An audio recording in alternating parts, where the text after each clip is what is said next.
Hi again, I'm Brett Newton. I am a composer, orchestrator, and author, and this is the next video in our Great Works for Wind Band series.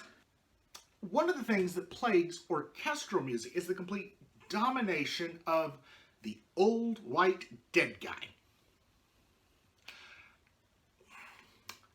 Wind band music doesn't suffer from that as much. We get the living white guy. Still not great. But for my money, perhaps the best living composer for the wind band, well, happens to be a woman. And it's someone that most band people do not know this name. Her name is Ida Gotkovsky. And the piece we're talking about today is the Poème de Feu, the Poem of Fire. And it is a brilliant orchestrational, brilliant, just tour de force for the whole wind band. And I've just fallen in love with this piece and all of her writings for the wind band. And I'll just kind of relay a little story. So years ago, I went to a half-price bookstore and I always peruse their music section.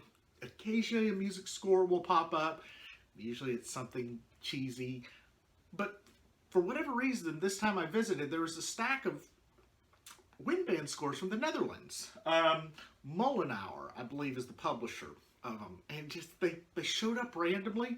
I can't imagine why someone would offload these. All from the same publisher. But in the stack was the score to Ida Gotkovsky's Poem of Fire, Poème de Feu. Despite the name, Gotkovsky is French. She was a student of Olivier Messiaen and is still living, though she is getting up there in age. I think she was born in 1934, so it gives you kind of a rough idea there. And I bought these scores because they're like $3 each, and I just put them on my shelf and I never looked at them. Fast forward maybe 10 years, I pulled the score off my shelf. Let's take a look at it. Pulled up a recording on YouTube. Holy crap! It's one of the best pieces for wind band I've ever heard. It sounds almost nothing like the standard modern wind band rep. It's written in 1980, so it's fairly modern. It's written in two movements.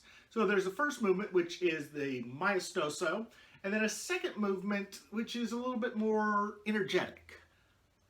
The concept of the piece is fire, of course, with the name Poem of Fire, which is actually somewhat derivative of Alexander Scriabin's, what we would call the Fifth Symphony, his Prometheus Poem of Fire, which is a large orchestral work that introduces us to the mystic chord, which is a weird chord that he developed, and there's a whole bunch of weirdness in that piece we're not getting into because that's orchestral music.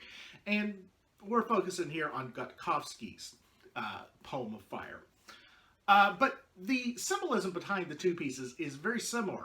Prometheus is the bringer of fire, which gives that spark to humanity. It's a spark of both destruction and creation. It brings us, great power. It brings us knowledge. It has the ability to uplift, and it has the ability to corrupt. It's just this great dual nature of things. And the two movements of the piece really show that. The first movement is this fiery maestoso. Ba-bam, ba-bam, ba-dam. And then you get to the second movement, and it starts just this underlying fast runs and the low clarinets. And then all of a sudden, out of nowhere, you get this just absolutely beautiful, lush melody that you can just hear in any John Williams score, except it's better, because it's for wind band. And so I think Ida Gotkovsky is probably the most underrated wind band composer out there. I really urge everyone to take a look at her stuff, not only the Poem of Fire, but the Concerto for Wind Ensemble and the Symphony, and there's several others, and I will be covering those pieces in further videos.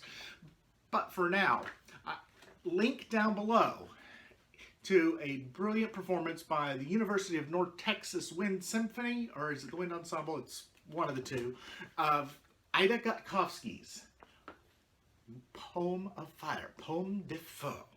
And as always, thanks for watching.